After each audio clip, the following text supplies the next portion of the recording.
बिस्मिल्लाहिर्रहमानिर्रहीम। अस्सलाम वालेकुम नाज़रीन कराम, मैं हूं मखदूम शहाबुद्दीन और आप देख रहे हैं मेरा फेसबुक और यूट्यूब चैनल। उम्मीद करता हूं आप सब लोग बखैर आफियत होंगे और जहां भी होंगे अपने अहले खाना समेत खुश भी होंगे और महफूज भी।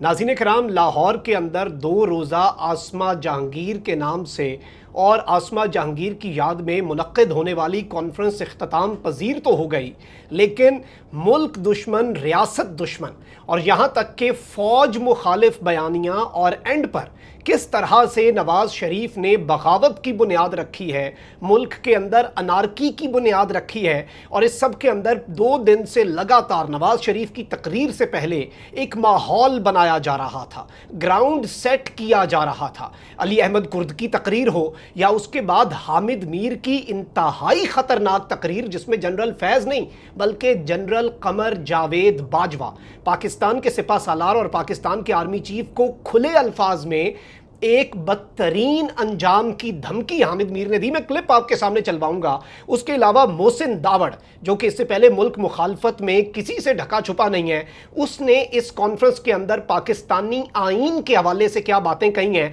मैं ये डिटेल्स भी आपके सामने रखूंगा। और अब हथियार उठाकर रियासत जो है उसे ब्लैकमेल करने के हवाले से और एक सुबाइयत का अंसर लाहौर में बैठकर किस तरह से मोहसिन दावड़ ने दिया, और एंड पर फिर माहौल जिसके लिए बनाया गया था नवाज शरीफ ने क्या कहा, मैं क्लिप भी चलवाऊंगा जो इंपॉर्टेंट तरीन पार्ट्स हैं, और इस कॉन्फ्रेंस का असल मकसद क्या था। और इस कॉन्फ्रेंस में वफाकी वजीर इत्तलात व नशरियात फवाद चौधरी ने जाना था, उन्हें अचानक किसने रोका, क्या रिपोर्ट्स मिली उन्हें और क्या इत्तलात दी गई, क्या कंफर्मेशन हुई, जिसके बाद फवाद चौधरी ने इस कॉन्फ्रेंस का बाइकॉट किया। इसके साथ साथ नाज़रीन इकराम, इस कॉन्फ्रेंस के पीछे कुछ सबूत हैं जो आपके सामने रखने हैं कि कौन है। यह सिर्फ पाकिस्तान से मुनक्किद नहीं की गई, बल्कि इस कॉन्फ्रेंस पर जो पैसा लुटाया गया है वो किन ममालिक की तरफ से लुटाया गया है, और अब पाकिस्तान का उनकी एम्बेसीज के ऊपर और उनकी एम्बेसीज से एहतजाज किस तरह से बनता है, और क्या पाकिस्तान ये सब कुछ करेगा। इस हवाले से इस वीडियो में डिस्कशन होने वाली है। बहुत इंपॉर्टेंट एस्पेक्ट्स हैं जिनकी आपके सामने डिटेल्स रखनी है। आपने इस वीडियो को मिस नहीं करना। जिन लोगों ने अभी तक चैनल को सब्सक्राइब नहीं किया उनसे मेरी ये दस्तबस्ता दरखास्त होगी कि चैनल को लाजमी सब्सक्राइब कर लें, बेल आइकन को प्रेस कर दें ताकि आने वाली तमाम तर वीडियोस आप तक पहुंचती रहें और इसी तरह आपका और मेरा ये साथ बरकरार रह सके। नाज़रीन इकराम, ये तीसरी सालाना आसमा जहांगीर कॉन्फ्रेंस थी और आसमा जहांगीर के हवाले से एक लीगल एड सेल बनाया गया है और आसमा जहांगीर के नाम पर एक NGO जो है वो भी तरतीब दी गई है। पिछले साल ये कॉन्फ्रेंस वबा की वजह से ऑनलाइन हुई और इस साल इस कॉन्फ्रेंस को अवारी होटल लाहौर में मुनक्किद किया गया। और इस कॉन्फ्रेंस के अंदर नाज़रीन इकराम जितने लोग थे, मेजॉरिटी, जाहिर बात है इसमें ओहदेदारान भी थे कुछ, लेकिन वो उन्हें पता नहीं था कि होने क्या वाला है। वो सबको आप देख लें, आप मीडिया वाला पूरा फेस देख लें, अंबर शमसी, हामिद मीर, मतीउल्लाह जान, तलत हुसैन, अबसार आलम, ये लोग थे। और इस तरह के जितनी जिस फील्ड से जो लोग थे उनके बारे में नाज़रीन कराम एक मुझे बड़ा दिलचस्प शेर है वो याद आया और वो मैं आपको सुनाना चाहता हूं कि जमा थे रात मेरे घर तेरे ठुकराए हुए, जमा थे रात मेरे घर तेरे ठुकराए हुए, एक दरगाह पे सब रांदाए दरगाह मिले। ये सब ठुकराए हुए झुटलाए हुओं का जत्था था जो रियासत पाकिस्तान पर बुरी तरह, मैं बुरी तरह के अल्फाज इसलिए इस्तेमाल कर रहा हूँ कि ये बहुत हार्ड गए हैं, बहुत फास्ट गए हैं। और इस सब के अंदर नाज़रीन कराम जब सहाफ़त की बात हो रही थी, अबसार आलम ने उसमें DG ISI जनरल फैज़ हमीद पर इल्ज़ाम लगाया कि उन्होंने आमिर लियाकत का शो अनबैन करवाने के लिए उन पर दबाव डाला। लेकिन इस सब के हवाले से आमिर लियाकत ने अब अबसार आलम की एक ऑडियो लीक करनी है और ये ऑडियो जो है अबसार आलम का पूरा कट्टा छट्टा, और अबसार आलम खुद मुअत्तल हो चुके पैमरा की चेयरमैनशिप से और जिस तरह के काम ये करते थे और इन्हें जिस काम के लिए नवाज शरीफ साहब ने लगाया था और नवाजा था वो किसी से ढका छुपा नहीं है। और इस सब के अंदर नाज़रीन कराम जब हामिद मीर की बारी आई तो हामिद मीर ने भी ये सब कहा कि अगर आपने सहाफ़त का असल चेहरा देखना है पाकिस्तान में तो आप तलत हुसैन का देखें, मतीउल्लाह जान का देखें। और वो उतरे हुए चेहरे थे, बिल्कुल जी उतरे हुए चेहरे हैं, क्योंकि अवाम भी आपको रिजेक्ट कर चुकी है। अवाम में भी आपका बयानिया और आपका मंजन जो है वो नहीं दिख रहा। आपको आपके चैनल्स क्यों फायर कर रहे हैं, ये किसी से ढका छुपा नहीं है। हामिद मीर साहब, सलीम साफ़ी आज भी शो पर काम कर रहा है, जियो में आज भी शाहजेब खानज़ादा बैठा है, लेकिन तलत हुसैन को ही क्यों निकाला जाता है, हामिद मीर को ही क्यों निकाला जाता है? क्योंकि आप पैसा नहीं कमा कर दे रहे, क्योंकि आपके चैनल का ओनर खुद कहता है मैं बिजनेसमैन हूं। अब हामिद मीर ने इसमें जो अचानक भयानक बात की है वो जनरल फैज़ के हवाले से है और जनरल बाजवा के हवाले से है। कहते हैं कि मुशर्रफ का जो हाल हुआ, मुशर्रफ इबरत का निशान बन गया, और ये कल की वीडियो है, यानी कल 20 नाज़रीन कराम, आपको पता है कि नवंबर था जब DGISI जनरल फैज़ हमीद पेशावर गए कोर कमांडर के तौर पर। कहते हैं एक चला गया, एक ने अगले साल जाना है, उसका हाल भी मुशर्रफ वाला होगा, यानी कि जनरल कमर जावेद बाजवा भी निशाने इबरत बनेंगे। नाम नहीं लिया लेकिन खुलकर बात करते हैं, अंधे को भी समझ आ रही है। आप जरा ये हामिद मीर का छोटा सा क्लिप है, ये सुने, फिर मोहसिन दावड़ और नवाज शरीफ के क्लिप्स पर आते हैं, और फवाद चौधरी वाला मामला और कौन सी एम्बेसियां पीछे हैं उसके हवाले से डिटेल्स में आपके सामने रखूंगा। ठीक है ना, ये आपने जितना अरसा मुझे बैन रखना है आप रखें, अपने तमाम शौक पूरे करें। एक आदमी था, उसका नाम था परवेज़ मुशर्रफ, उसने भी अपना शौक पूरा किया था, उसने मेरे पे पाबंदी लगाई थी और आज वो पाकिस्तान में नहीं है, मैं पाकिस्तान में ही हूँ। और जो परवेज़ मुशर्रफ का हशर है, उस हशर से अगर कोई अंजाम, अगर कोई सबक नहीं सीख रहा तो वो देख ले कि आज भी एक आदमी गया है तो एक साल बाद भी एक आदमी जाएगा, और जब वो जाएगा तो फिर उसके साथ भी वही होगा जो परवेज़ मुशर्रफ के साथ हुआ। यानी आज भी एक आदमी गया है जो कि जनरल फैज़ है, और अगले साल एक और आदमी जाएगा जो कि जनरल बाजवा है, और उनका हाल भी जनरल परवेज़ मुशर्रफ वाला होगा, जो कि ये पहले बयान कर चुके हैं कि वो निशान इबरत है, वो मुल्क में नहीं आ सकता, वो मुल्क से चला गया है।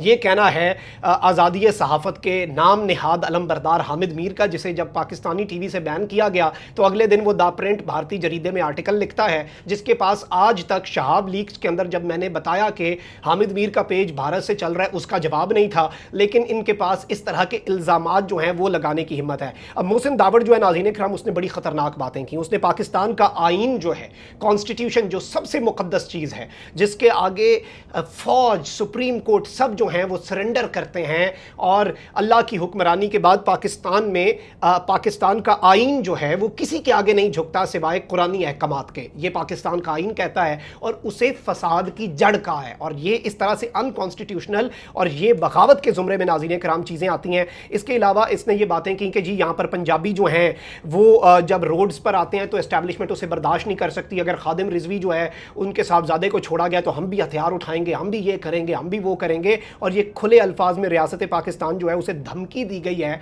मोहसिन दावड़ की तरफ से। आप ज़रा ये भी सुन लें कि मोहसिन दावड़ क्या कह रहे हैं, बहुत शॉर्ट क्लिप है, फिर नवाज शरीफ पर आते हैं। लेकिन रियासत डिफ़ाइन कर रही है अपने आप को, और वो इस तरीके से डिफ़ाइन कर रही है कि अगर आपने हथियार उठाए तो आपको बरी कर दिया जाएगा, और अगर आपकी स्ट्रगल पुरअमन होगी, पीसफुल होगी, तो आप जेल में रहेंगे। लेकिन वो तो जब से ये रिजीम आई है बुलडोज की जा रही है, एक दफ़ा फिर बुलडोज कर दिया। ठीक है, thank you very much sir, thank you. जी नाज़रीन का आपने सुना कि हम हथियार उठाएंगे, इस तरह की चीज़ें करेंगे, और सारी बात है इसके बाद फिर माहौल बनाया गया था नवाज शरीफ की तकरीर के लिए, और इसीलिए फवाद चौधरी जो हैं, जब उन्हें पता चला कि नवाज शरीफ इस तकरीर के अंदर एक पाकिस्तान के कानून से भागा हुआ, पाकिस्तान की अदालतों से भागा हुआ इश्तिहारी मुल्ज़िम, ये डेजिग्नेशन मैं नहीं दे रहा, ये कोई गुस्से में नहीं दे रहा, ये ही उनकी डेजिग्नेशन है इस वक्त, और वो हट्टे कट्टे हैं, बीमारी का बहाना बनाकर भागे हुए हैं, और वो इस मुल्क से फ़रार हैं, इस मुल्क की अदालतों से फ़रार हैं, वो सज़ा याफ्ता मुजरिम हैं, और जो चीज़ है उसे तो हम एज इट इज़ करेंगे। और जब फवाद चौधरी को पता चला, फवाद चौधरी ने इसमें शिरकत से इनकार किया, और ये एक अच्छा फैसला था, और मैं ये समझता हूँ चीफ जस्टिस ऑफ पाकिस्तान बहुत ऑनरेबल है, और वो हमारे बड़े हैं, इस पूरे रियासत और मुल्क के बड़े हैं, उन्हें भी इस कॉन्फ्रेंस में शिरकत जो है वो नहीं करनी चाहिए थी। कल जो इस कॉन्फ्रेंस में बदमज़गी हुई, अली अहमद कुर्द के जरिए अटैक करवाया गया, और इसीलिए चीफ जस्टिस ने अपनी तकरीर जो है वो लिखी हुई साइड पर रखी, मुंह तोड़ जवाब दिया, इन्हें वहीं पर इनकी बोलती बंद कराई, और उसके बाद आए। अब नवाज शरीफ जो है उसने इस सब के अंदर क्या कहा है मैं वो आपको बता देता हूँ। इसके अंदर नवाज शरीफ ने बहुत सी बातें की और कहा कि पाकिस्तान में मुकद्दस अब के बाद वही होगा जो आइन की पासदारी करे। आइन कहता है कि अपनी सज़ा जो है उसे भुगतें, मुल्क से ना भागें, तो आइन की जो पासदारी नहीं करता वो मुकद्दस और क्या काबिल इज़्ज़त नहीं है। जब आपके लिए पाकिस्तान का कानून काबिल इज़्ज़त नहीं है तो आप ये बात कर रहे हैं। खैर, मैं इस सब के ऊपर नाज़रीन किराम तज्ज़िया नहीं दूंगा, मैं एज इट इज़ आपके सामने रख देता हूँ कि नवाज शरीफ साहब ने क्या कहा। लंदन से वीडियो लिंक के जरिए लाहौर में आसपा जहांगीर कॉन्फ्रेंस के इख्तितामी सेशन से खिताब करते हुए साबिक वज़ीर आज़म और पाकिस्तान से मफरूर मियाँ मोहम्मद नवाज शरीफ ने कहा कि जो जो आइन की दीवारें फलांगे वो मुक़द्दस नहीं, आइन का मुजरिम है बल्कि गद्दार है। और इस सब के अंदर इंसानी हुकूक की आसमा जहांगीर और इन तमाम तर चीज़ों पर बड़ी बात की। कहते हैं हम जिस दौर से गुजर रहे हैं वो तारीख का फैसला कुन मोड़ है और कौम में मायूसी और बेबसी फैली है, और जब कौमें धंसती हैं तो फिर सवाल जन्म लेते हैं, और अब सवाल उठा रही है कौम, इस तरह की बातें। लेकिन इस सब में एक दफ़ा वकला को कहा कि आप उठे, आपने डिक्टेटरशिप का मुकाबला किया, हमें फिर उठाना पड़ेगा। और वही बगावत की बातें जो मियाँ मोहम्मद नवाज शरीफ साहब पहले भी करते आए हैं। छोटा सा क्लिप मियाँ नवाज शरीफ साहब की तकरीर का भी आम तरीन आप सुने, फिर आगे बढ़ते हैं। उन यहां टूटते हैं, अदालतें यहां टूटती हैं, और मनपसंद जजों से अपनी मर्जी के फैसले यहां लिए जाते हैं। डिक्टेटरों को लेजिटिमेसी यहां मिलती है और रियासत के ऊपर रियासत यहां चलाई जाती है। पॉलिटिकल इंजीनियरिंग की फैक्ट्रियां यहां लगाई जाती हैं। वोट को इज्जत यहां नहीं मिलती और आरटीएस यहां बंद होता है। वोट यहां चोरी होता है। यहां मुंतखब हुकूमतों के खिलाफ धरने करवाए जाते हैं, किए भी जाते हैं और करवाए भी जाते हैं। हुकूमतें यहां बनाई जाती हैं और गिराई जाती हैं। नाज़रीन इकराम, आपने सुना हुकूमतें यहाँ पर बनाई जाती हैं, गिराई जाती हैं, वही अपने इल्ज़ामात की बारिश, वही पाकिस्तान की तमाम तर चीज़ें। मैं इस पर तज्ज़िया नहीं करूँगा, लेकिन ये एक बाकायदा तौर पर पाकिस्तान की रियासत और पाकिस्तान में जो लॉ एंड ऑर्डर है उसके ख़िलाफ़ मुझे एक कॉन्फ्रेंस लगी है। और इसके पीछे आप ये यूरोपियन यूनियन की पाकिस्तान में जो ऑफिशियल ट्विटर हैंडल है यूरोपियन यूनियन की देख सकते हैं। इनकी बाकायदा तौर पर इनके वहाँ पर लोगो लगे हुए थे, और मैं इस पर पहले भी बात कर चुका हूँ। Proud to be largest supporter of third Asma Jahangir conference, paying tribute to legacy of one of the leading HR defenders Asma Jahangir. और इसमें उन्होंने कहा है only united can we build a society where every citizen has freedom and dignity. कहते हैं हमने मिलकर काम करना है और ये सब। लेकिन मैं समझता हूँ कि यूरोपीय यूनियन बिल्कुल बिलाशुबा एम्बेसीज और इस तरह से जो तमाम तर एम्बेसडर्स हैं और डिप्लोमेटिक फ्रंट्स जो हैं वो कॉन्फ्रेंसेस को सपोर्ट कर सकते हैं, लेकिन एक पॉलिटिकल और एंटी स्टेट कॉन्फ्रेंस जो है उसके ऊपर मैं ये ज़ाती तौर पर समझता हूँ कि सवाल होना चाहिए उनसे डिप्लोमेटिक सतह पर, फॉरेन ऑफिस की सतह पर, कि वो इसके स्पॉन्सर किस तरह से बने। और मेन स्पॉन्सर प्लैटिनम स्पॉन्सर थे, सबसे ज़्यादा पैसा उन्होंने उंडेला, यूरोज और डॉलर्स जो हैं वो इनके ऊपर बारिश की गई। तो इसके ऊपर सवाल ज़रूर बनता है कि ये अगर इनके इंफॉर्मेशन के मुताबिक था, जो इन्हें पता था ये सब होना है यहाँ पर, तो इन्होंने ये क्यों होने दिया, और अगर इन्हें नहीं पता था तो उसके बाद इन्होंने क्या किया। ये लगातार उसे प्रमोट कर रहे हैं, लेकिन इन्हें इसके ऊपर क्लैरिफिकेशन देनी बनती है। कमेंट सेक्शन में अपनी राय का इजहार ज़रूर कीजिएगा, बताइएगा इस पूरे मामले पर आपकी क्या राय है। चैनल को सब्सक्राइब कर लें, बेल आइकन को प्रेस कर दें। अपना बहुत ज़्यादा ख्याल रखिएगा, अपने इर्द गिर्द लोगों का भी और इस मुल्क पाकिस्तान का भी। इस पाकिस्तान के खिलाफ बड़ा प्रोपेगेंडा हो रहा है, बस अल्लाह ही इस पाकिस्तान को बचा सकता है। अल्लाह ताला हमारे प्यारे पाकिस्तान को सलामत रखे, अल्लाह ताला हमारे प्यारे पाकिस्तान को ता क़यामत रखे। अल्लाह निगहबान, पाकिस्तान जिंदाबाद।